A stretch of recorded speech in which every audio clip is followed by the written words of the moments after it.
ख़वातीन और हज़रात, पाक टी हाउस में नया दौर प्लेटफॉर्म के ऊपर फराज दरवेश आपकी खिदमत में हाजिर हैं। आज हमारे साथ जिस तरह के आप देख सकते हैं इरा मजवी अजीम फारूकी साहबा हमारे साथ मौजूद हैं। MQM की साबिक रुकन रही हैं, साबिक रुकन असेंबली रही हैं।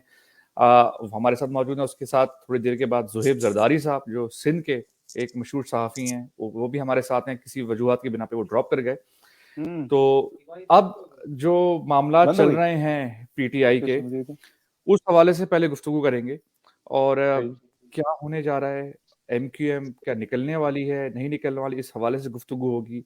नाजिम जोकियों का जो एक सानिया हुआ है उसके हवाले से बात होगी कि जो सरदारी निज़ाम, जो वडेरा निज़ाम जो सिंध में है, वो किस तरह से जुल्म व तशद्दुद करता है और क्या पीपल्स पार्टी इसको कवर प्रोवाइड कर रही है, इस हवाले से गुफ्तगू होगी। कराची जो है, क्या अगली दफा कराची किसने जीतना है? MQM ने जीतना है या PTI ने कुछ करना है या पीपल्स पार्टी ने जीतना है? ये बहुत बड़ा सवालिया निशान है। और अगर MQM ने जीतना है तो कौन सी वाली MQM ने जीतना है, या कराची जो है अब किसी का नहीं होगा। कराची के मुख्तलिफ केक्स बनेंगे, केक के पीसेस बनेंगे, लोग मुख्तलिफ केक लेके जाएंगे, क्या शायद ऐसा होने जा रहा है।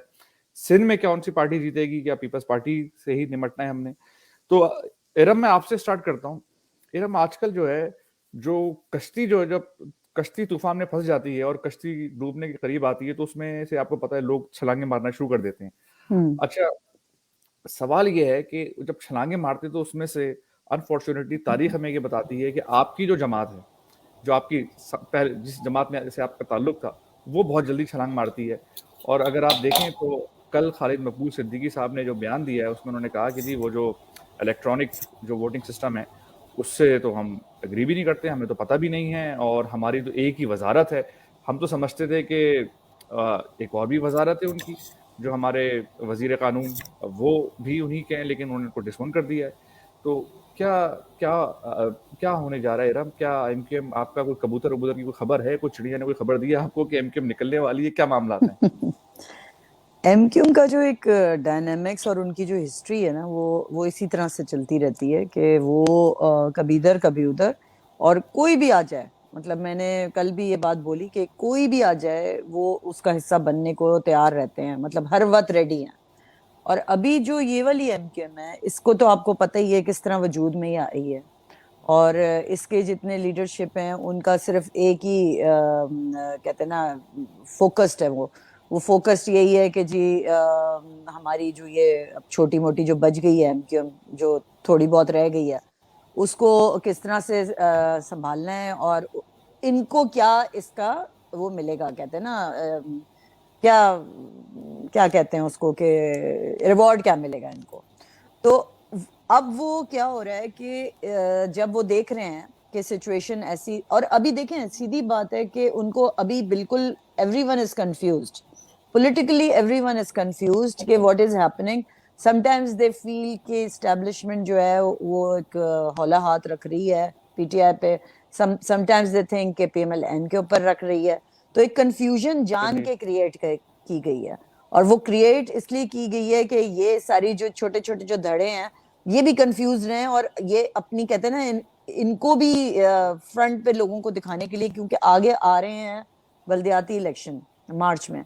और MQM की ये हिस्ट्री है कि जब जब कुछ भी ऐसा होने वाला होता है, वो अपने लोगों को प्लीज करने के लिए वो इस तरह की बातें करते हैं। करना उन्होंने कुछ भी नहीं है, वो इसी तरह चलते रहेंगे। जब उनको कहीं से एक इशारा आएगा तो वो अपना लाएअमल सही तरतीब देंगे, उससे पहले वो इशारा तो इशारा आया उसी के बाद तो सारी डेवलपमेंट। मैं तो खैर इरम आपके उसी जुमले में बताऊं, तो आपके उसी जुमले में आपने जब शुरू किया ना, तो आपने कहा जो MQM बच गई है, तो मैं ये पूछा था ये बच गई तो जो ये चे है इसमें या जीम है इसमें, मैं थोड़ा क्लियर नहीं मुझे आवाज। आपने कहा जितनी MQM बच गई, हाँ बच गई है, यानी कि जान से बच गई है या वैसे बच गई है? मैंने कहा जीम और चे में कंफ्यूज हो गया। नहीं, आप बिल्कुल कंफ्यूज नहीं हुए आप। अगर मैं अभी टीवी पे ना होती तो मैं भी आपको अच्छी तरह जवाब देती थी। अच्छा, नहीं तो आप हैं अभी बोले, ये तो सोशल है, मैं तो टीवी से थोड़ा सा ज्यादा बोल सकते हैं। मैं तो बोल देती हूँ, आप भी बोलते रहे, जितना बोलना है बोले जी। मेरा सवाल ये था कि एक इफ्तिखार आरिफ का एक शेर है, उस शेर का एक मिसरा है कि तमाशा करने वालों को खबर दी जा चुकी है कि कब पर्दा गिरेगा, कब तमाशा खत्म होगा। तो मुझे जो कुछ जराए बता रहे हैं कि बहुत सारे जो तमाशा करने वाले थे उनको खबर दी जा चुकी है, और जब ही जो इस वक्त पीटीआई के अंदर भी जो बहुत सारे लोग हैं उन्होंने भी अपने रवाबित जो है ना बढ़ाना शुरू कर दिए पीपल्स पार्टी से और नून लीग से। तो आपके पास कोई ऐसी खबर है कि शायद एमक्यूएम को भी जो है शायद खबर दी जा चुकी है कि तब बस सब तमाशा खत्म हुआ जाता है? एमक्यूएम की आपने कल अगर क़यादत को देखा होगा कि उनमें से कोई एक जो इधर उधर चले गए थे, फारूक सत्तार, उनकी कल मीटिंग हुई है एक्स गवर्नर के साथ। तो मैंने जवाब ये दिया जब मुझे एक तस्वीर आई कहीं से, तो मैंने कहा कि भाई इनके खुद के कितने फॉलोअर्स हैं ये बता दो कि असली जो एमक्यूएम है, जो सीधी बात है, जो मैं I can not deny saying this that it belongs to Altaf Hussain still और वो अच्छा एक मिनट इरम रुक जाएं, आप कह रही हैं कि अभी भी अगर अल्ताफ हुसैन वापस आ जाएं तो अल्ताफ हुसैन कराची में झाड़ू फेर देंगे? नहीं यार ये तो आप ये तो कम ऑन, देखो हमारी स्ट्रीट पावर जो, देखो मेरी बात सुनो, आज टीएलपी को आपने उसमें उनको कह दिया ना कि आ जाएं, वापस आ जाएं, उनके ऑफिसेस खुलने शुरू हो जाएंगे और हो चुके हैं, उनके दो मेंबर्स तक एमपीएज हैं सिंध असेंबली में। तो ये जो है ना हमारी माशाल्लाह जो लोग हैं वो समझते हैं कि वो इस तरह से हर जगह प्ले कर रहे होते हैं, उनको भी पूरी पावर नहीं देंगे, इनको भी पूरी पावर नहीं देंगे, उनको भी पूरी पावर नहीं देंगे, और ये काम इसी तरह से चलता रहेगा। तो अगर वो स्ट्रांग होने लगेंगे तो, लेकिन हाँ ये मुझे पता है कि अब इनके पास वो पावर नहीं रही, लेकिन हाँ अभी भी उनके वफादार बैठे हुए हैं जो उनकी एक आवाज पे खड़े हो जाएंगे। इरम आप भी कह रही हैं कि फिर से कराची में पहिया जाम हड़ताल होगी, उसी तरह से जो है लंदन से कॉल हो जाएगी और कॉल जो है उसके ऊपर हर तरह की बातें की जाएंगी। मैं कह रही हूँ नहीं, तो आप क्या कह रही हैं, दुबई से कॉल आएगी फिर पहिया जाम की? आप ये क्या कह रही हैं, आप क्या कह रही हैं, लंदन से नहीं दुबई से आया करेगी? नहीं मैं कह रही हूँ उनके पास, अब देखो अगर वो एक तरफ कहते हैं ना कि माफी दे दो, तो उनकी जब आप ट्वीट्स देखो तो उसमें अभी भी गालियां हैं एस्टेब्लिशमेंट को, तो वो साफ नजर आ रहा है कि वो वहां से कोई अभी तक उनको कोई इशारा नहीं मिला हुआ है, लेकिन वो अपने फॉलोअर्स को गुमराह कर रहे हैं, वो अपने फॉलोअर्स को ये बता रहे हैं कि तुम लोग ये धड़ों में मत जाओ, आखिरी चांस है तुम लोगों के पास, अभी भी वक्त है, तुम लोग मेरे साथ रहो। वो कहने का मकसद है तुम कहीं के ना रहो, कहीं के ना रहो। तो बस वो मतलब मेरा आपको जवाब मिल गया होगा इस अच्छा मैं इरम, अब आपने अभी टीएलपी का भी जिक्र, एक कुछ और खबरें भी आ रही हैं कि टीएलपी जो है बहुत हो रही है कराची की। हाँ, सारे लोग हैं वो भी छोड़ के उन्होंने टीएलपी ज्वाइन की है। हाँ। तो आपकी भी कुछ ऐसी खबरें भी, एक बात की जा रही है कि सिंध में भी, अभी जो पंजाब में हुआ है, सिंध में भी टीएलपी बहुत मुतहरिक हो सकती है और बहुत बड़ा वोट बैंक जो है ले सकती है, बहुत बड़ा। तो ये क्योंकि देखें ना, Sunni Barelvi is the majority sect of Pakistan, ठीक है, और उसमें जो है लोगों को जज्बात भड़काना और ये सब चीजें तो हो सकती है ना, मतलब इसमें क्या शक है? बिल्कुल। तो आपकी भी ये रीडिंग है? हाँ मेरी बिल्कुल ये रीडिंग है। आप देखें ना सैलानी वाले क्यों इसमें इन्वॉल्व हुए, अकील डैडी क्यों इसमें इन्वॉल्व हुए, ये वो लोग हैं जिनको लोग जिनकी पीछे बड़ी एक फॉलोइंग है और उनको लोग बहुत इज्जत भी देते हैं।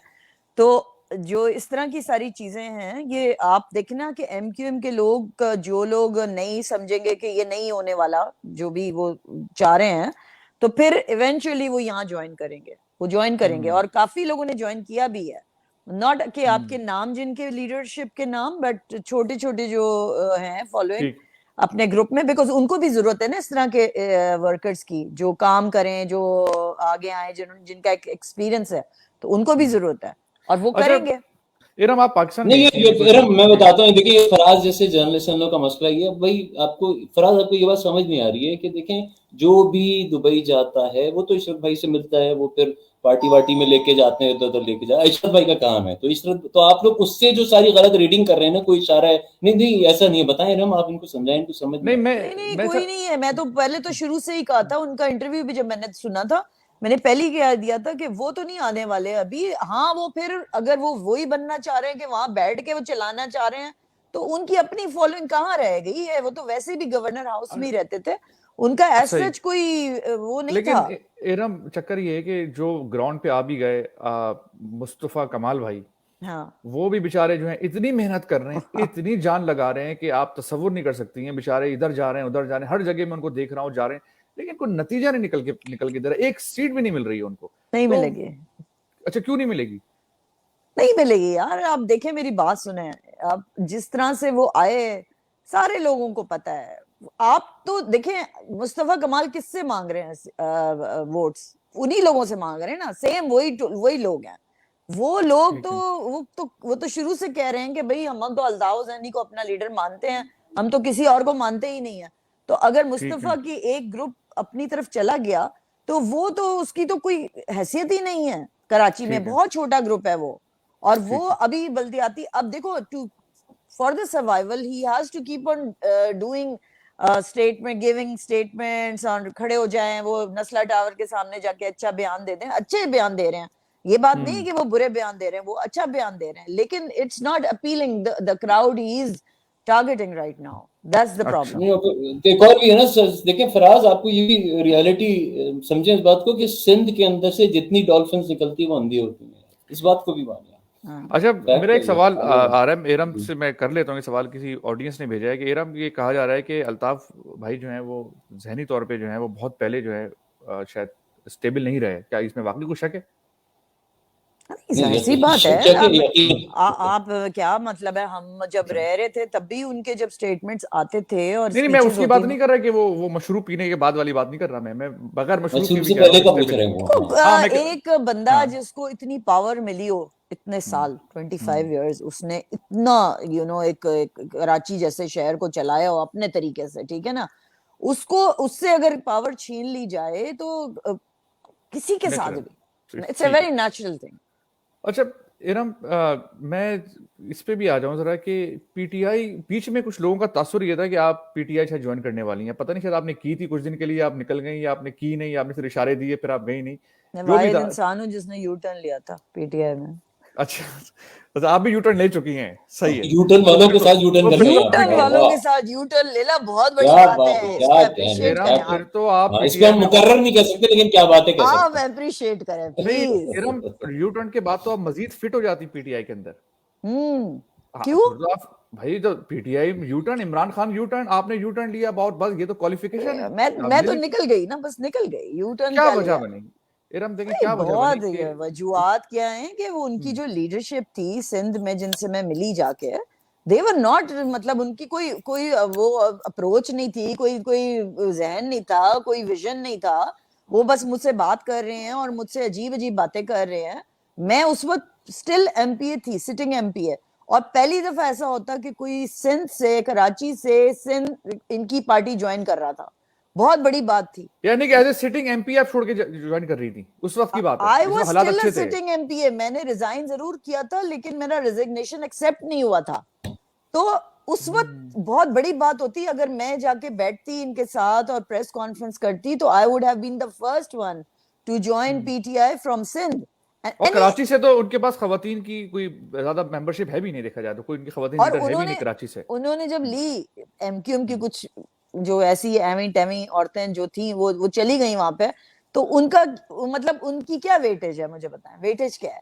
आज भी जब वो मुझे बोलते हैं तो मैं कहती हूँ कि I am sorry, you lost me, I did not lose you, you lost me, so that's fine, and believe me I tell you कि अल्लाह ने मुझे बहुत विजनरी तो क्या वजह क्या बनी, मतलब क्या वो, मतलब वहां पर जो लीडर्स थे अली ज़ैदी नहीं, और वो उनमें अली वाज फाइन, या अली वाज ओके, बट इनका क्या था, इनकी ग्रुपिंग्स थी इंटरनली, अभी भी ग्रुपिंग्स है, आप लोग को पता है ये बात, इनके इंटरनल।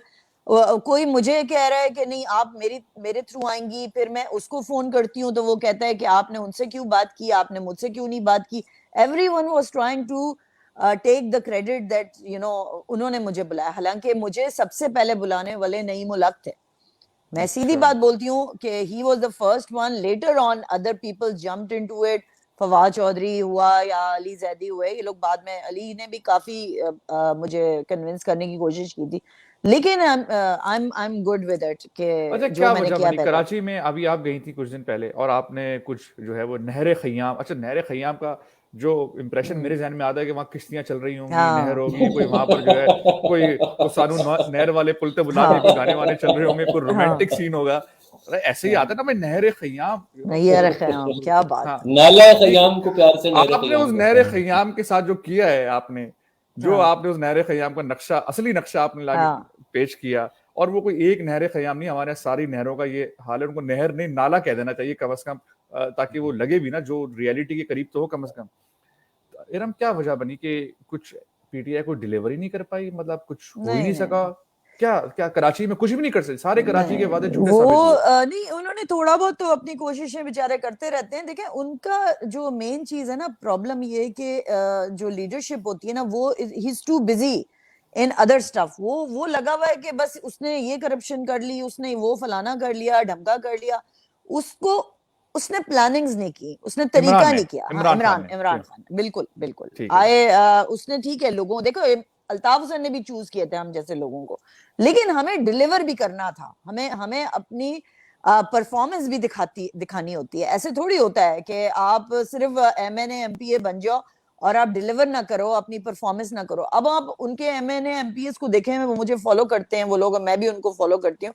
मैं उनकी क्या एक्टिविटीज देखती हूँ, जो गवर्नर हाउस में फलाना इवेंट हो रहा है तो वो बैठे हुए हैं, वीडियोस बना रहे हैं, यंग लड़कों की तरह से ये वीडियोस बना रहे हैं। मतलब आपको वीडियोस बनानी है अपने एरियाज में जाके, आपको हाईलाइट करनी है चीजों को। आजकल तो इतना अच्छा जमाना है सोशल मीडिया का कि आप कोई भी चीज दिखाओगे, फौरन लोग एक्टिव हो जाते हैं।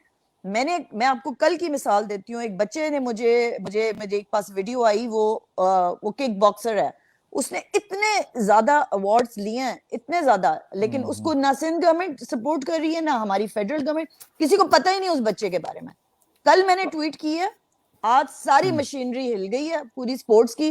अब पीटीआई वालों ने उसको अप्रोच कर लिया है और उसके बाद माशाल्लाह अब उसका खर्चा पानी हर चीज ये हुकूमत करेगी। तो आप कर सकते हो अगर आप करना चाहो। मैं बगैर बैठे हुए पाकिस्तान में सब कुछ कर रही हूँ, Why can't they do it? अच्छा इरम, अब तो एक सवाल आ गया, वो सवाल भी मैं कर ही लूँ क्योंकि ऑडियंस का सवाल है। हमारे दोस्त अली रजा साहब फरमाते हैं कि जी Murtaza Wahab is doing an excellent work in Karachi, अगर आप न्यूट्रल होकर सोचें।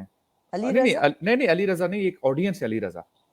अच्छा, ऑडियंस अली रजा ये कह रहे हैं कि Murtaza Wahab is doing an excellent work in Karachi, और अगर आप न्यूट्रल होके देखें तो जो है मुर्तजा वहाब की परफॉर्मेंस और पीपल्स पार्टी परफॉर्मेंस अब नजर आ रही है। शारिक महमूद, आपसे ले लेता हूँ सर, आपका भी ये तासुर है जो ये हमारे एक देखने वाले जो हैं? सर मैं क्या बोलूँ, मैं तो शहर में घूम रहा होता हूँ, तो बात ये है कि इस बार इनकी चॉइस बहुत अच्छी है, लेकिन मसला ये आपने मैच इतना लंबा फैलाया हुआ, उसको क्लीन अप करना इतना आसान नहीं है। फिर आपने जो प्रोजेक्ट डिले किए हुए हैं, आप बसेस की बात देख लें, अभी भी आज मुर्तजा वहाब का बयान था कि पता नहीं 250 बसें। अब मैं ये सोचा था 3 करोड़ की आबादी के लिए 250 बसें क्या करेंगी, 10 बसें लड़काने के लिए आ जाएंगी। तो देखें, ये नंबर्स दिखाने के लिए, या वो जिसे कहते हैं कि जब एमएनसीज अपने ऐड बनाती है तो वो अपनी प्रोडक्ट दिखा रहे हैं, सब दिखा रहे हैं। जब किसी की नाकाम तरीन गवर्नमेंट भी जाती है, बताती है हमने ये किया है। पॉइंट ये, वो कितने फीसद लोगों के लिए भले का काम किया, चंद लोगों के लिए आपने किया है, या आपने एक बड़ी तादाद के लिए। तो कराची के लिए अगर आप पिछले कई साल उठा के देखें, जो मुशर्रफ साहब ने आखिरी था वो 3 अंडर पासेस मुस्तफा कमाल से काम करवा लिया था, माजरत के साथ उससे पहले और उसके बाद कोई काम नहीं हुआ। लेकिन पीपल्स पार्टी ने 3 साल देखे ना, अभी हमारी नदीम फारूक कर रही है, ऐसा नहीं है, जीरो नहीं है। नदीम फारूक पराचा का कहना यह था कि Karachi may be better off under Peoples Party. अब उसकी वजह ये है, देखिए नदीम फारूक पराचा का जो कहना है, मैं जहां तक समझता हूं उसकी वजह ये है कि इनके पास अल्टीमेट हर तरफ से इन्होंने होल्ड किया हुआ है। सॉलिड वेस्ट मैनेजमेंट आपके पास है, सिटी गवर्नमेंट के बेशतर इदारे आपने अपने अंडर किए हुए, तो अगर कोई दूसरा आएगा भी तो ये इसको काम नहीं करने देंगे। जिस तरह मैं आपको याद दिलाता हूं, जब एमक्यूएम का हाई टाइम था, उसके बाद जमात को दिया था मुशर्रफ साहब ने, तो वो सड़कें बनती भी थी तो वो कंबल फंसे हुए निकलते थे। तो ये जो हमारे यहाँ मसला है ना ओनरशिप लेने का, जो यहाँ के लोग हैं वो भी ओनरशिप नहीं लेते, और जो बाहर से आते हैं वो भी ओनरशिप नहीं लेते, सब अपने धंधे बनाने में लगे हुए होते हैं। फेयरली सिंसियरली जिसने काम किया वो वाकई नजर आता है, लेकिन जो फैक्ट्स हैं जो हैं वो तो आपको भी तो कंबल फंसाना और आपकी परफॉर्मेंस नजर आ रही है, आपको काम कर रही है, आ रही है, ऐसा नहीं। हाँ, ये मैं आपसे बस वही कह रहा हूँ कि अगर जितनी कराची का जरूरत अगर आप यूं कर लें 100 की है, तो वो अपना फुल जोर भी लगा रहे हैं, तो 5 to 7 नजर आ रहा है। पहले नजर नहीं आता था, इस बार चंद चीजें होती हुई वाकई नजर आ रही हैं। लेकिन मैं साइड पे गया था, साइड की अभी भी जो अब मेन रोड है उसका अल्लाह माफ करे आपको लगेगा जैसे किसी आप वॉर जोन के अंदर आ गए। तो ये मेजर इश्यूज अभी आपको नजर आएंगे। आपको ये नजर आएगा कि ऊपर से वो दिखावे वाली बहुत सारी चीजें हो रही हैं, जिनमें से चंद चीजें असल में भी हो जाती हैं, लेकिन वो जो एक सोल्यूशन चीज का निकलना होता है, वो रूट जो उसका कॉज होता है वो नहीं खत्म होता। ठीक है इरम, आपसे मैं ये सवाल लेता हूँ, लोगों ने मुझे गालियां बकना शुरू कर दी, बुरा भला कहना शुरू कर दिया। मैंने मुर्तजा वहाब की तारीफ नहीं की, मैंने तो ये कहा कि एक ऑडियंस ने हमें कहा कि जी he is doing an excellent work. उसके बाद जो बाकी ऑडियंस हैं उन्होंने, लग रहा है कि मैं कोई यहाँ मुर्तजा वहाब को प्रमोट कर रहा हूँ। इरम, आप क्या समझती हैं?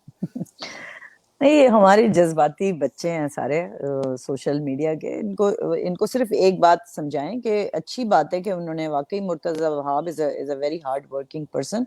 और उन्होंने, देखिए, पीपल्स पार्टी की एक चीज तो मैं जरूर तारीफ करूंगी कि they do pick up the right people. कि अगर उन्होंने किसी को अच्छे अच्छे लोगों, वो ये नहीं देखते कि उसका क्या मसलक है, या वो इन चीजों में नहीं जाते। वो जबान क्या है, हाँ, वो पिक करते हैं। औरतों में भी उन्होंने अच्छी लोगों को पिक करते हैं और उनसे लेकिन हाँ, परफॉर्मेंस के मुकाबले में पीपल्स पार्टी अपने सिंध में भी पूरा काम नहीं कर सकी जो उनको करना चाहिए।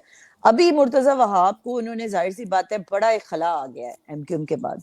उनको ये दिखाना है कि पीपल्स पार्टी जो है, और काफी लोगों ने पीपल्स पार्टी भी ज्वाइन किया, एमक्यूएम के कुछ एमएनए एमपीएस एक्स ने पीपल्स पार्टी ज्वाइन किया। अब देखना ये है कि वो क्या करेंगे, क्या उनकी परफॉर्मेंस एमक्यूएम के होते जब थी तो ज्यादा अच्छी थी, या पीपल्स पार्टी उनको इतना स्पेस देगी कि वो काम करे। अब मुर्तजा वहाब अभी आए हैं। अच्छा, इन्होंने जितने काम किए ना, आज की तारीख में आप लिख लीजिए, उसके बाद आप आफ्टर 2 या 3 इयर्स देखिएगे वहीं पे गड़े बंधे हुए होंगे। फिर उसको, मतलब आप उसको फिर फॉलो अप नहीं करते। मसला सिर्फ ये ठीक है, फॉलो अप करेंगे तो हर चीज ठीक रहेगी, लोग फिर इनको देखेंगे, लोग समझेंगे इनको, फिर वोट भी देंगे। जाहिर सी बात है, कोई अच्छा काम करेगा तो तो इरम, आप जो क्या करेगा फिर उसको पीपल्स वोट पार्टी? मिलेगा। बिल्कुल अच्छा, बिल्कुल। मैं जरा ब्रेकिंग न्यूज ले लेना। इरम, आपका कोई मूड वूड बन रहा है पीपल्स पार्टी ज्वाइन करने का? नहीं नहीं, नॉट एट ऑल। अच्छा, नो मैं तो नो, ब्रेकिंग न्यूज के चक्कर में था, मैंने कहा नहीं कुछ नहीं मिल नहीं जाए। और आज ये नहीं, पूछना चाह रहे हैं कि जो पीपल्स पार्टी का एमक्यूएम विंग बन रहा है उसमें आप जाना चाहेंगी, जिसको नो नो, सईद गनी और मुर्तजा अच्छा वहाब ओ नहीं, नो लेकिन नो। आपने जो तारीफ तो की ना, आपने कहा कि भाई देखो चीजें बेहतर देखो, हैं। जो चीज जिसकी तारीफ अच्छी जो सही है है, उसकी करनी चाहिए। सही है। ये बिल्कुल अजीब सी बात ठीक है, होती है, लोगों को हाँ। यही तो बात समझ नहीं आती है। लोग कभी, मैं पीटीआई की कुछ अच्छाई कर रही होती हूँ तो वो समझते हैं कि मैं मर रही हूँ उनको जानने के ठीक है। लिए। तो हाँ, एक अजीब सी चीज ये सही है। है, मैं समझ जाए जोहेब इस चीज जरदारी को। वापस आ गए। जोहेब भाई, मैं आपकी तरफ आ जाता हूँ। उम्मीद है आपको इंटरनेट स्टेबल रहेगा इस दुआ के साथ। हाँ, जोहेब भाई, मेरी आवाज आ रही है जी आपको? जी जी जोहेब भाई ने फाइनली सर, सिग्नल पकड़ लिए, जी। ढूंढ लिए, पकड़ लिए। जीत जोहेब भाई, गया। सवाल सवाल ये है कि आपने इंटीरियर सिंध भी देखा क्या हुआ है, करें यार। कराची पे भी नजर है। सर ये बताएं, कराची के जो मामलात हैं, एक बात ये हो रही है कि अगले इलेक्शन में, क्योंकि अब लग रहा है कि मामलात हिल रहे हैं, एमक्यूएम पुल करने की बातें कर रही है, खालिद मकबूल सिद्दीकी का कल का बयान है, तो अब शायद हो सकता है इलेक्शन करीब हो। आपको नजर आ रहा है कि अगले इलेक्शन में कराची से कौन स्वीप करेगा, किसके चांसेस हैं? और अब एक टीएलपी बड़ी फोर्स बन गई है, और अभी हमने इरम से भी सवाल किया, उन्होंने भी कहा कि टीएलपी एक बड़ा वोट बैंक ले सकती है, इंटीरियर में भी और आपके कराची में भी। देखें, पहली बात तो ये है कि जहाँ तक टीएलपी के एक अल्टरनेट फोर्स बनने की बात है, तो मैं उसको कोई 2023 के इलेक्शन में इतना बड़ा उनको नहीं देख रहा। कराची में उन्होंने अभी 2-3 सीटें ली थी, शायद कुछ 2-3 एक्स्ट्रा ले लें, लेकिन कोई इंटीरियर में कहीं पर भी इनका इतना वो नहीं है मामला। आप देखें कि हालिया कुछ महीनों में बार बार इन्होंने पूरे मुल्क में एजिटेशन की है, तो आपको सिंध के किसी भी बड़े शहर से, कराची के अलावा बाकी कहीं से आपको ये रिपोर्ट नहीं हुआ होगा कि टीएलपी ने कहीं कोई धरना देकर बैठ गए हो, टीएलपी ने कहीं कोई हड़ताल करवाई हो। तो कराची के अलावा बाहर तो अब फिलहाल टीएलपी का कोई इतना बड़ा जोर शोर नहीं है, ना ही सियासी तौर पर कोई उनको मैं कोई बड़ी कुव्वत बनते हुए वो अगले इलेक्शन में देख रहा हूँ। कराची की हद तक वो इसलिए ठीक है क्योंकि कराची में एक जोहेब साहब का इंटरनेट। ओहो, सर ये मैं एक और लोगों को बताता चलूं कि जोहेब जरदारी जो है ना, इनका ताल्लुक ना आसिफ अली जरदारी से है, ना इनका ताल्लुक जो है पीपल्स पार्टी से है। नहीं उसके मतलब क्लैन इनके, से, क्लैन से तो हाँ, है। ये उनके जो देखिए, उनका जो कबीला आपने है पाकिस्तानी उससे। मैच के बाद देख लिया ना, वो वाला मीम चलता हुआ कि हर आसिफ अली के जरदारी नहीं होता, तो ये भी मेरी उसकी जी होता है। जी जी, जोहेब भाई जी। मैं आवाज आ रही है मेरी? जी, आवाज आ गई जी आपकी। सर, बिल्कुल आ रही है। जी जोहेब भाई, आवाज आ रही है आपकी। हमारे इस्टेब्लिशमेंट से बड़ा मिसहैप ये हुआ कि उन्होंने एमक्यूएम को तो उन्होंने बिल्कुल ही यहाँ पर जीरो कर दिया, तकरीबन जीरो ही समझो कर दिया, लेकिन वो सारा मैंडेट उन्होंने पीटीआई को दे दिया। तो पीटीआई एक ऐसी जमात जिसकी कराची में कोई इतने रूट्स हैं नहीं। माजी में भी आप देखिए, कोई कराची के अंदर कोई बड़ा रूट एमक्यूएम के, आप ऐसे समझें कि पीटीआई ने ऐसा क्या किया कि वो एमक्यूएम के अल्टरनेट बन गई कराची में। तो मेरे ख्याल में वो एक आर्टिफिशियल मैंडेट था जो दिया गया पीटीआई को। तो अभी वो इस 2023 के इलेक्शन में कोई पीपल्स पार्टी की पॉकेट में भी नहीं आने वाला। और एमक्यूएम के जो वो लोग जो इस वक्त अभी तक बेयार और मददगार बेचारे मारे फिर रहे हैं। फारूक सत्तार कभी इधर जाते हैं कभी उधर जाते हैं, आज जाकर इशरत इल्बाद से मिले हैं कि ये हो जाए, कुछ नहीं होगा। क्यों यार मुझे बड़ा अच्छा लगा उन्होंने कहा इस तरह बड़ा मारे अच्छा मारे लग रहा था। फिर और रहे इरम हैं। कितना आगे सर नहीं, ये जो और फारूक सत्तार से जो इरम मिले हैं, आप हंस फारूक सकती सत्तार हैं जो खुद मिल भी। रहे हैं, मैं इरम से ले लेता हूँ। ये कुछ होने तो नहीं जा रहा इरम, मतलब कोई आपको, मुझे इस चीज की घूमने गए थे यार फराज, अच्छा गलत मेरे समझ रहे पास हैं, वो पार्टी में सर ये लेकर गए एक उनको। मैं ब्रेकिंग न्यूज देता हूँ। मेरे पास ये खबर आई है, काफी इस्लामाबाद से आई है मेरे पास ये खबर, मैं बता देता हूँ यहाँ पर। एमकेएम छोड़ने वाली है सर, ये कुछ दिन की बात है ये, यानी कि वो होता है ना किश्ती में जो कौन पहले कूदेगा, तो एमकेएम ने कूदने का फैसला तकरीबन अब कर लिया है। और सिर्फ एमकेएम नहीं, कई सारे जो पीटीआई के अंदर के भी लोग हैं वो भी अब आहिस्ता आहिस्ता भाई कूदने कूद वाले। क्यों रहे हैं, वो बस फंदे लगाएं और दफा हैं, बिलीव मी। मतलब कूद क्यों रहे हैं? अच्छा, अच्छे मतलब लोगों को आने दें, फ्रंट पे आने दें, बस ये जाएं, ये कुछ नहीं, मैं ये कह रहा हूँ ये पीटीआई की कोalition हुकूमत से निकल रहेंगे, उससे कूद रहे हैं, उसकी हाँ, कश्ती से छलांग लगा हाँ, कश्ती से जाएंगे। कूद रहे हैं। बस ऐसे ही निकल जाएं। बस ये एक दफा अगर हाँ, इन्होंने कश्ती से छलांग मारी ना, on their own, believe me, on their own, अगर ऑन देयर ओन। ये आपने बात ही खत्म कर दी, किसी और टॉपिक पे आए हम।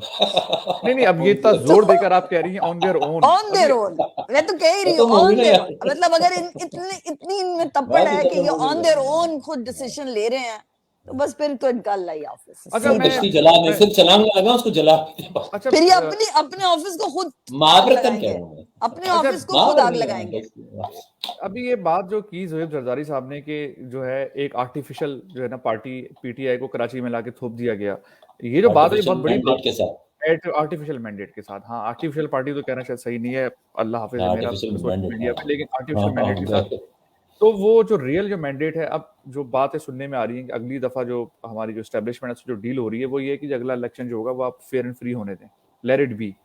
क्योंकि जो इस्टेब्लिशमेंट की जो और जो मामलात हैं वो इस वजह से भी ख़राब हैं कि आप डिलीवर कुछ नहीं कर सके, आपने इकॉनमी का बेड़ा गर्क कर दिया। आपने कहा था मैं असद उमर एक ऐसे अरस्तू हैं कि जब ये आएंगे तो मईशत का पहिया आसमान पे जाएगा, जिस तरह एंग्रो का जग गया था। और वो एक कंपनी थी, ये एक मुल्क था, ये इसमें जो है मवाजना होना चाहिए था, जो इमरान खान साहब ने नहीं किया, और वो आते ही मामला ख़राब हो गए, जिस वजह से जो है ना महंगाई और जो मामला है बहुत बुरे हैं।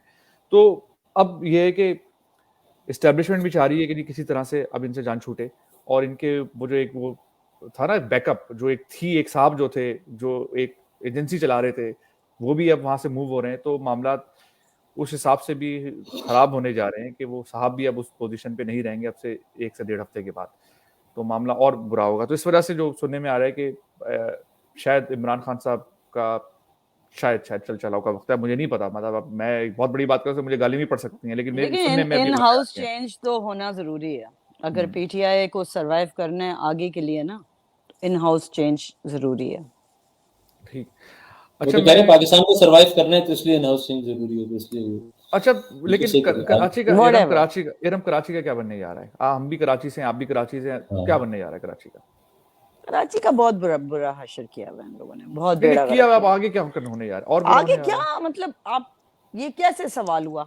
सीधी बात है, कैसा सवाल हुआ जब आपको पता है? उनसे एमक्यूएम का पूछे, आप कराची का क्या? नहीं, क्यों नहीं भाई, आप खुद सोचें। अगर मैं कोई जवाब दे रही हूँ, मैं बोलूं अच्छा जी यूं हो जाएगा, कुछ नजर आ रहा है क्या? कुछ नजर आ रहा है आपको? इतना मतलब डिफरेंसेस हो चुके हैं वहां पर। मैं कहती हूँ लोग जो सीरियसली जिन्होंने पीटीआई को वोट दिया था, दे आर फेड अप। उनको वो कहते हैं कि खुदारा भाई हम लोग तो, आई थिंक फिर ये करप्शन वाले लोग ही बेहतर थे हमारे लिए, कि हमारी इकोनॉमी तो ठीक थी, क्योंकि ज्यादातर देखें बिजनेस कम्युनिटी है वहां पर, और बहुत ज्यादा वो सफर कर रही है। उनकी फैक्ट्रीज कितना, मतलब गैस नहीं आ रही, बिजली नहीं है, बिल्स उतने ही हैं। अच्छा, सबसे बड़ी बात मैं आपको एक बात बताऊं, जो टैक्स पेयर्स है ना वो सबसे ज्यादा सफर कर रहे हैं, और जो टैक्स नहीं दे रहे वो सबसे ज्यादा एंजॉय कर रहे हैं। बिकॉज जिनके ऊपर जो टैक्स फाइलर्स हैं उन्हीं पे मुसीबत आई हुई, उन्हीं पे मैसेज आ जाता है, लेकिन असली जिनको टैक्स देना है उन पे वर्किंग ही नहीं हो रही है। इस गवर्नमेंट ने उन पे वर्किंग ही नहीं कर रही। मेरा आपसे सवाल इस तरह से था, अगले इलेक्शन में क्या कराची डिवाइडेड होगा कि कुछ पोर्शन जो है खालिद मकबूल सिद्दीकी जमात लेके आ रही है, कुछ पोर्शन पीटीआई के पास चला गया, कुछ पीपल्स पार्टी के पास चला गया, कुछ इधर चला गया, या कोई एक बड़ी force? No, they will never be a big force now. ये इसी तरह से टूट फूट करेंगे। टीएलपी बहुत ज्यादा वोट ले सकती है। ये जो इन्होंने अभी कहा ना कि एमक्यूएम के 6 एमएनएज हैं ना अभी असेंबली में, तो क्या इनको लिए 6 जीतना इनको क्या मुश्किल है? मुझे बताएं, जब एमक्यूएम का वोटर ही नहीं निकलेगा, हाँ, तो जीतेंगे तो फिर टीएलपी ना, पीपल्स पार्टी से लोगों, चाहे वो जितना काम कर ले, मैं बता रही हूँ आपको, जितना काम कर ले, उसका वोट बैंक नहीं है कराची में। अच्छा, लेकिन अभी जो आपने एक थोड़ी देर पहले एक बात कही थी शुरू में, वो थोड़ी सी तशवीशनाक किस्म की बात थी। आपने कहा कि जब भाई अब साद रिजवी साहब के साथ भी डील हो सकती है, हाँ। जो लंदन वाले साहब हैं उनका भी कुछ पता नहीं है। मुझे तो इसका 1% भी चांस नजर नहीं आता, और अगर होगा तो नहीं है। नहीं है। अच्छा, सही है, यानी आपने ऐसे ही कह दिया कि वो भी एक ऑप्शन तो वो भी है जी। हम भी लोगों से बातचीत करते हैं। अच्छा, बाहर मुल्क में है तो क्या हुआ?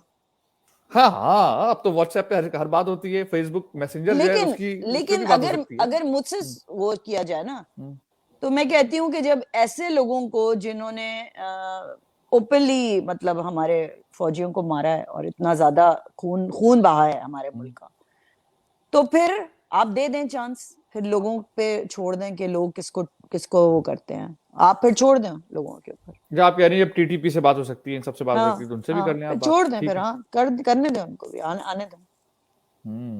ये बड़ा इंटरेस्टिंग बात है। हाँ, मतलब एक आर्गुमेंट तो ये है, ये उसूल की बात है, ये उसूल की बात है। मेरा उनसे कोई ताल्लुक नहीं है, मैंने सबसे पहले एमक्यूएम छोड़ी, आई स्टिल स्टैंड बाय। मुझे मैसेज आया है अभी थोड़े दिन पहले कि उनसे राब्ता करें, अच्छा। उनके एक किसी से राब्ता करें। मैंने उनको साफ जवाब दिया कि मेरा अब पॉलिटिक्स से कोई ताल्लुक नहीं है, ठीक है ना। अच्छा। तो मैं अभी किसी से कोई राब्ता भी नहीं करना चाहती ना, मैं सिर्फ ये कहना चाहती हूँ कि जो उसूल की बात है वो उसूल के ऊपर चलें।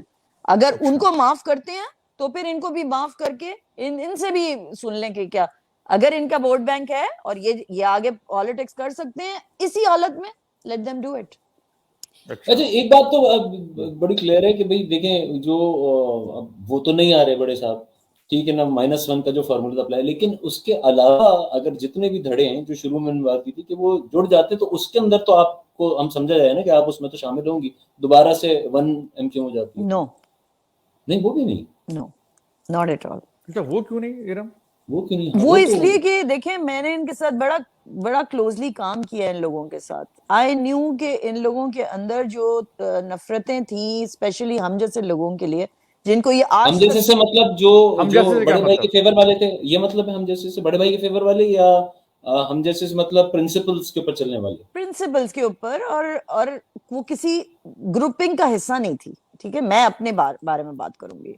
They were groupings inside MQM at that time also, लेकिन एक लीडरशिप थी जिसने इनको कंट्रोल किया हुआ था। और मैं हमेशा से ये कहती हूँ कि ये MQM सिर्फ उसी की थी और है और रहेगी, इसको और कोई नहीं चला सकता। हाँ, अगर वो ये आके फ्रंट पे कहते हैं कि मैंने फलाने को नॉमिनेट कर दिया, बस भाई इसके साथ हो जाओ, तो अगर if he dies then the people will still believe him and वो उसी को फॉलो करेंगे और वही उनका लीडर होगा। अच्छा, वो मैं भी हो सकती हूँ बाय द वे। अच्छा, लेकिन धड़े जो नहीं मिल रहे हैं, हमने कुछ अर्से पहले उनका इंटरव्यू किया था, वो क्या नाम तो नाम भी नहीं, कौन सा आपने इनका इंटरव्यू किया था? मैं शरीफ पे कुछ अर्से पहले मैंने वो एक तो नुसरत, नदीम नुसरत साहब, जब इनके ऊपर ह्यूस्टन में अभी गोलियां चली थी। नदीम नुसरत साहब का पता नहीं चली थी या नहीं चली थी। हाँ, मतलब उनका कहना ये था गोलियां थे, उनको डिस्क्रीन की गोलियां उठा के मारी गई। केस किधर है? केस तो बताएं, अभी तक केस फॉलो क्यों नहीं किया? अमेरिका में कोई गोली मार के चला गया, वाह वाह वाह वाह भाई। अब देखे ना, वो टारगेट किलर वहां भी आ गए थे, लेकिन ये शारिक महमूद जो कह रहे हैं कि डिस्क्रीन की गोलियां, देखिए डिस्क्रीन की गोलियां चली थी। हां, उसमें ये थोड़ी तक बंदूक से चलाई गई। पटक पटक पटक। अच्छा, लेकिन सवाल उनसे हमने जब किया था तो वो कह रहे थे कि बिल्कुल ये करीब आ गए हैं, या बिल्कुल धड़ों को हमने यूनाइट करने की कोशिश हो गई है, लेकिन जो है जो पर्सनैलिटीज हैं, पर्सनैलिटी क्लैशेस जो हैं वो आड़े आ रहे हैं। और कह रहे हैं, मैंने तो कह दिया कि भाई मतलब जो भी किसी को भी बना दें, वो और कुछ क्या औकात है, वो किसी को भी बना दे और वो कह दे उनकी औकात। नहीं, वो ये कह रहे थे कि मैं कह रहा हूं किसी को भी बना दे।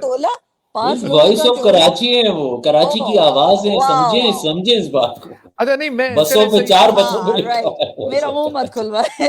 4 बसेस पे फ्री कराची करते थे पहले campaign, free Karachi, down with establishment and army and फलाना। आज उनको मोहब्बत जाग गई। छोड़ो यार।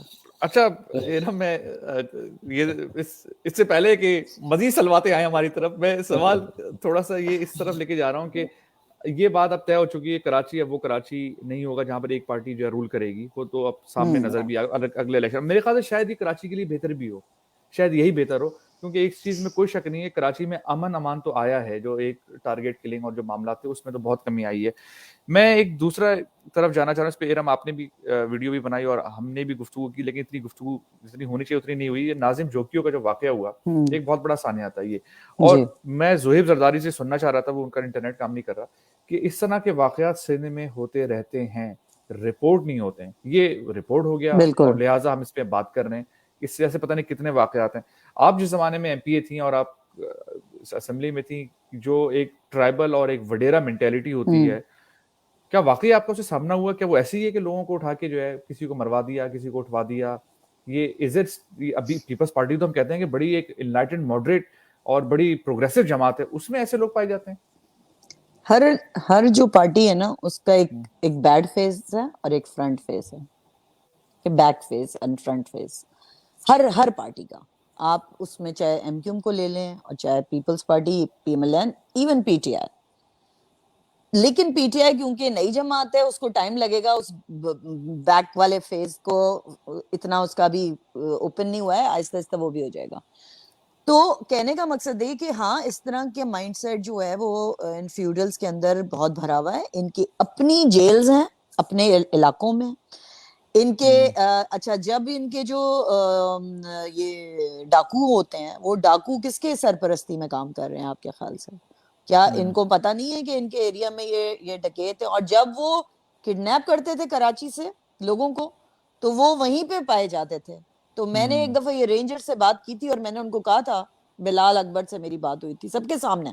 मैंने कहा था, आप कराची में तो ऑपरेशन कर रहे हैं, ठीक है, आपको बुलाया गया यहाँ, लेकिन आप मुझे बताएं कि आपने कितने ऑपरेशंस इंटीरियर सिंध में किए हैं? आप लोगों को पता है कि हर इनके पास इनके अपने जेल्स बने हुए हैं। वहां का एक आदमी, मैं आपको बताऊं, मैं सच्ची बोलूं, इतने लड़कों के मैसेजेस आते हैं जो सिंध से ताल्लुक रखते हैं, वो कहते हैं हमारे साथ इतनी नाइंसाफी होती है, हम आवाज नहीं उठा सकते। अगर हम पॉलिटिक्स में आना चाहें, कोई लड़का लड़की थे, वो मुझसे मिले भी थे, तो उनको थ्रेट्स आनी शुरू हो जाती हैं। वो उस एरिया के आगे किसी भी वडेरे के सामने खड़े ही नहीं हो सकते। तो इतना सप्रेस करके रखा हुआ है, इस चीज को हम लोग बिल्कुल इग्नोर करते हैं, और एक गुड फेस जो पीपल्स पार्टी का है वो फ्रंट पे आ जाता है। और वहां पर मैंने जैसे पहले कहा कि वो चुनते हैं, लेकिन उनके पीछे काफी ऐसी चीजें भी होती हैं, क्योंकि ये अनफॉर्चुनेटली या तो हर पॉलिटिकल पार्टी की मजबूरी है, कि एमक्यूएम भी यही जवाब देता था कि अगर हम ये ना करें तो हमारे साथ ये हो जाए, हम अगर ना खड़े हों तो ये हो जाए। एरम, आपको लग रहा है कि पीपल्स पार्टी इस वक्त जो है वो जो कातिल हैं उनको बचाने की कोशिश कर रही है? ऑफ कोर्स, क्यों नहीं। वो देखें, वो भी एक सरदार की फैमिली है, और वो एक अपने, अगर एक को वो अंदर करवाएगी तो उसके जितने सरदार दूसरे हैं बैठे हुए असेंबली में, वो क्या शोर नहीं मचाएंगे? उनको क्या ये चीज, वो कहेंगे कल को इसको पकड़ा तो कल को हमारी भी बारी आ जाएगी। एक वो लड़की है सिंध की, उम्मे रबाब चांडियो, हाँ, वो भी अपने अब्बा चचा दादा का केस लेके आज तक घूम रही है। आज तक नंगे पांव जाती है कोर्ट, और नंगे पांव आती है। और अगर वो लड़की जो है साकिब निसार साहब की जो गाड़ी है प्रोटोकॉल में जो वो आ रहे थे, उसके सामने अगर वो नंगे पांव खड़ी नहीं होती, तो शायद वो केस भी हमारे सामने आता ही नहीं, कभी नहीं, कुछ नहीं ऐसे। ये तो देखे ना, इस तरह के केसेस आ जाते हैं और फिर उनका हशर क्या होता है? एक जर्नलिस्ट ने हाईलाइट किया था, मार दिया गया, ठीक है। तो इतनी चीजें हो चुकी हैं, बट हम लोग एक बेहस सी कौम हो गई है कि हम we just move on to another case, और देन मीडिया भी उन्हीं को हाईलाइट करती है जहां उसको। ठीक है इरम, आपकी आवाज म्यूट हो गई है। इरम, आप म्यूट हो गई हैं, आपकी आवाज नहीं आ रही है, आप म्यूटेड हैं अब शायद। हाँ, नहीं, म्यूट है अभी। शरीफ भाई, आपकी तरफ आ जाता हूँ। सर, ये जो मामलात हैं ये होते हैं, और अब मैंने और आपने कई दफ़ा ये भी देखा है कि जहाँ पर हम रहते हैं, एलीट का इलाका, जहाँ पर ये अक्सर ये सरदार और ये ट्राइबल वडेरे होते भी हैं और रोम अराउंड कर रहे होते हैं, वहाँ पर भी अक्सर वो बेशतर कुछ कैफ़ेज़ के ऊपर इनकी जो अजीब व गरीब किस्म की, एक जारहाना किस्म की और एक पुरतशद्दुद किस्म की और असले से भरपूर जो है नुमाइश करते हुए नज़र आते हैं। ये हरकतें नज़र आई हैं मुझे। सर खुला खाता है ये कराची के अब कल्चर का हिस्सा हो चुका है कि यहाँ पे आपको ट्राइबल वाली चीज़ें बड़े खुले, किसी से बात हो रही थी, बिल्कुल थोड़ा सा हम ऑफ टॉपिक भी हो जाएंगे, लेकिन उन्होंने कहा चर्च की बात हुई तो उन्होंने कहा जी लोकली प्रोड्यूस होती है, किसी ने कहा जी फार्मास्यूटिकल में इंटरनेशनली उसकी इतनी खपत है जी पाबंदी लगाओ। तो एक साहब मैंने कहने का आपको पता है वर्ल्ड नंबर 2 न्यूयॉर्क या एलए के बाद कराची है जहाँ पे सबसे ज्यादा चर्च बिकती है। I am keeping in mind it is not legal, ना उसको लाना ना बेचना, लेकिन हर चीज बाय डिजाइन आपके यहाँ इस तरह कर दी गई है कि उसके अंदर आपको बाकायदा नजर आएगा ट्राइबल सिस्टम है, चंद लोग हैं उनकी चंद चीजें वो बिक रही हैं। अच्छा इसका फायदा क्या होता है, जैसे अल्कोहल या ये इस तरह की चीजें इसके अंदर पेपर पे तो आया नहीं, पेपर पे नहीं आया तो उसके मार्जिन, यानी कि एक चीज आप लीगली बेचेंगे वही सिगरेट आपका अगर 100 या 200 का है, जब आप स्मगलर बेचते हैं या वो जो बगैर कस्टम ड्यूटी पेड होता है वो आप उसको 400-600 रुपए का बेचते हैं। हाँ। तो उसकी बुक कीपिंग भी कुछ नहीं है, तो ये मैं बड़े फायदे हैं इसके बाय डिजाइन। वाइंड अप की तरफ जा रहा हूँ। ये जो नाजिम जोकियो का वाकया, मैं शारिक महमूद से बात कर रहा था कि कराची के एलीट का जो इलाका है डीएचए क्लिफ्टन, वहां पर भी अक्सर बेशतर लेट नाइट कैफे से मैंने ऐसे मनाजिर देखे हैं कि कोई एक सरदार साहब के कोई बिगड़े हुए बच्चे आए और वहां पर जो है वो क्लैशन हाथ में रखी हुई है और 3-4 लैंड क्रूजर्स हैं, उसमें बॉडीगार्ड्स हैं, खतरनाक जैसे बड़ी दाढ़ी वाले और उनके साथ उनका किसी से झगड़ा हो गया तो उसको सरेआम जो है ना मार रहे हैं। और ये मैं कह रहा हूँ एलीट के इलाके में, ये एलीट के इलाके की बात कर रहा हूँ मैं, ये वहां पर ये सब चीजें होती हमने देखी हैं। तो ये तो मतलब एक अजीब, कभी आपने इस चीज के ऊपर भी एहतजाज किया जब आप एमपीए थी कि भाई आप एलीट के इलाकों में ऐसे जो है ना असला लेके उस वक्त हिम्मत नहीं थी इनकी। सर एमक्यूएम के जमाने में किसी की हिम्मत ना हो तो वो घुस पा गया, इनकी हिम्मत नहीं थी, इनकी बिल्कुल हिम्मत नहीं थी। कराची के अंदर अगर कोई इस तरह की चीज करता था तो हम खड़े हो जाते थे। नहीं हम तो नहीं खड़े, हमसे मुराद नहीं खड़े हो जाते। देखिए फिर सुन ले, देखिए बात सुने इरम, जब आप हम में ये चीज ओन कर रही है तो हम और भी बहुत कुछ करते थे, हम ये ध्यान में रख लें। भाई निकाल लीजिए भाई, वही फोड़ देंगे भाई, ये भी होता था सब। जहाँ पे हम खड़े होने का मतलब कि अगर कोई रिपोर्ट करता था इस तरह की कोई चीज, we would always stand and we would find out who that person is, उसको अच्छी तरीके से हम उसकी बताते थे। फिर सर मैं इरम की बात को और थोड़ा सा कंटिन्यू, थोड़ा सीरियस में आते हैं कि 80s लेट 80s और अर्ली 90s में जो एमक्यूएम के वाहिद एमक्यूएम के जो जलसे होते थे उसके अंदर आप जो लड़के पूंडी के उस पे जाते थे, फराज भाई कितने खूबसूरती से ऐसे पिट के आते थे, तो ये इस चीज के अंदर एमक्यूएम के ऊपर कोई उंगली नहीं उठा। एमक्यूएम जितनी ऑर्गेनाइज पार्टी थी, मैं कहती हूँ मैंने ऐसी पार्टी, मतलब मैं मुझ जैसी पर्सन जो इतना अपने को सेफ फील करती थी, वहां लड़के आंख उठा के नहीं देखते थे किसी को, बाजी कह के मुखातिब करना, तमीज से हम लोगों को प्रोटेक्ट करना, कभी हुल्लड़बाजी नहीं हुई, बदतमीजी नहीं हुई। वो देखें, फिर हम इस चीज का क्रेडिट लीडरशिप को देनी चाहिए। मैं इस मामले में तो नहीं, इसमें कोई शक नहीं है कि और भी कई मामले में देनी चाहिए। और मंशूर एक तो उनका मंशूर बहुत अच्छा था, बहुत अच्छा मंशूर था, ऑर्गेनाइज पार्टी थी, सब चीजें थी। I tell you one more thing, the leaders were approachable, the leadership in London was approachable as well. अगर कोई किसी के साथ कोई इशू हो गया और हम में से किसी को अप्रोच कर लिया, मैं तो एमपी बाद में बनी थी ना, पहले तो मैं वर्कर ही थी, पहले तो मैं पीआर डिपार्टमेंट की इंचार्ज थी, तो मुझे जो डिफेंस से चीजें आती थी और मैं अगर वहां लंदन तक पहुंचा देती थी तो बिलीव मी अल्ताफ भाई उन लोगों को कॉल तक करते थे। लेकिन फिर मसला वहां से खराब हुआ जब वो भत्ताखोरी, टारगेट किलर, देखिए मैं वही तो कह रही हूँ कि हर लीडरशिप रही नहीं यहाँ पे, तो जो लीडरशिप यहाँ थी उसने गेम खेले, बात ये हाँ ना, उसने की गई, उसने अपना, आप अभी उठा के देख लें लास्ट कमेंट्स में, मैं आपको बता दूं उन सारे लीडर्स की अगर आप बैकग्राउंड देखें और उनका आज का बैंक बैलेंस देखें, आपको खुद ही पता चल जाएगा कि वो किस पानी में है। यानी कि वो अल्ताफ हुसैन साहब जो कहते हैं कि जी वो आते थे वेस्पा के ऊपर, होंडा 70 पर, आज लैंड क्रूजर में आ रहे हैं। नहीं वेस्पा तो ज्यादा वाकई, हां 50 और साइकिल वाला बहुत था भाई, चप्पलों वाले साइकिल का गेम था भाई। आदिल सिद्दीकी मुझे बताते हैं, लोग फुटपाथ पे बैठा सिर्फ इस इंतजार में बैठता था कि राब्ता कमेटी के किसी बंदे से बात हो जाए। ये तो हाल था इन लोगों का। और फिर ये लैंड क्रूजर में आ गए और माशाल्लाह जी फिर जी इतना जी पैसा जी कमा लिया, इतना कमा लिया, तो कहाँ से? ठीक तो है। ये पार्टी को भी खैर देखना चाहिए था उस टाइम कि how they are managing all this. वो उस वक्त बड़े शरीफ नजर आते थे ये लोग। I don't um, know. बहुत सारी अच्छा, एजुकेटेड मैं अवाम जो है वाइंड जो अप की पीटीआई तरफ को, जी। मैं एक आखिरी बात कह रहा हूँ इरम को कि जो पीटीआई को जिन एमक्यूएम वालों ने, थोड़े बहुत लोगों ने सपोर्ट किया, पढ़ी लिखी वाली अवाम, वो वही थी जिन्होंने कहा कि आप जिस चीज पे एतराज करते हैं कि पीपल्स पार्टी आके यूं करती है और खाती है, आपके लड़कों ने एमक्यूएम में आके नौकरियां मिली, वही सब किया। आपने कोटा सिस्टम नहीं खत्म करवाया, आप जो बिल्कुल बेसिक चीजें लेकर आए थे वो सब नहीं करवाई एमक्यूएम ने। तो उर्दू स्पीकिंग लोगों की ज्यादा शिकायत एमक्यूएम से ये है। हाँ ठीक हाँ है, ठीक। ठीक है, बिल्कुल सही है।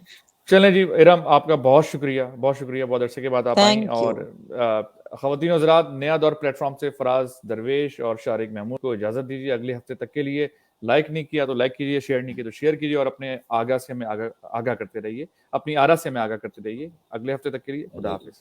अल्लाह खुदा हाफ़िज़। हाफिज़।